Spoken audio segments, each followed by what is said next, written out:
So two of the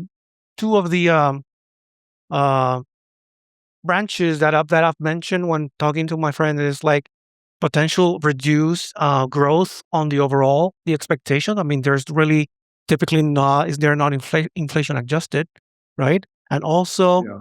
there's really not a legacy after your survivor, pass away. So on the growth, I mean, would you put all your eggs in one basket, or what is there a nice threshold or ratio that you would put in annuities if you had an overall portfolio? You have any ideas or suggestions on that? Yeah, I have had some thoughts. I mean, again, it is very personal. It really depends on someone's mix of, and you'll see this in a lot of my videos. The unique blend of income sources someone has mixed with their asset composition is ultimately what determines what we would recommend. I think pe- annuities, in my opinion, are can be useful for people that would otherwise have done something like, if you're familiar with this concept called like liability matching.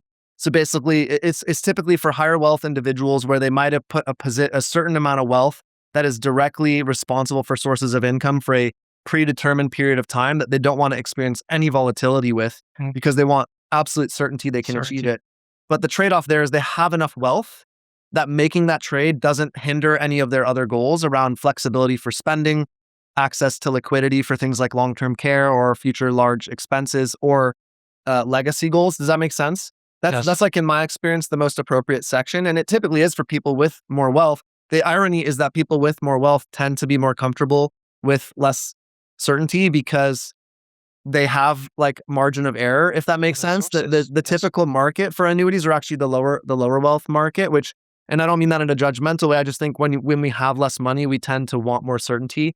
But oftentimes it's not really actually a great trade because we remove our flexibility and the types of things that would, in my opinion, ruin let's say a $300,000 savings or a $500,000 savings retirement, which is not a small amount of wealth by any means, but Mhm. the types of things that ruin those are large one-time expenses. And if you don't have if you don't have like liquidity, if your money's locked up in an annuity, for instance, yes, you have guaranteed payments for a certain period of time, but how do you handle those types of things? And they can really cause you some stress, I think. So I don't know if that answers your question any more directly, but that cohort with high wealth, looking for certainty over predetermined timeframes where they have the ability to make that trade-off is, I'd say, where I would most often see it applied appropriately.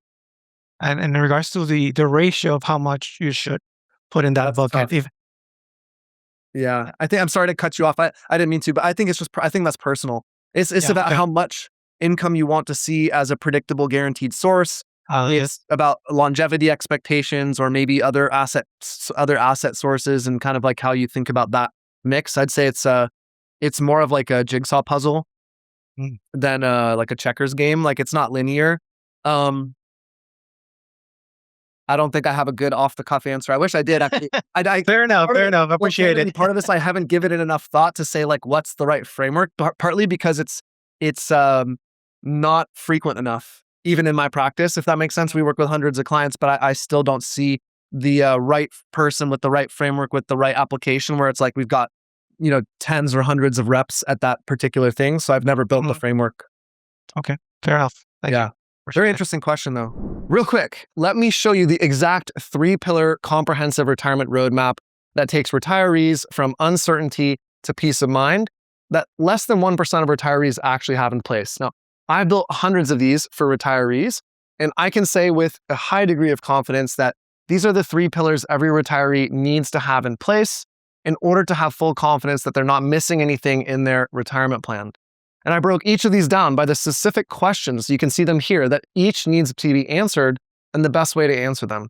Now, we've done this across pre-retirees, recent retirees, married couples, single retirees, $1 million portfolios, $10 million portfolios, all the above, and it works. And it's my gift to you today. It's absolutely free. It's in the first link in the description below this video. It's going to say free comprehensive retirement roadmap training. Just click the link, enter your info, and you'll get instant access all for free.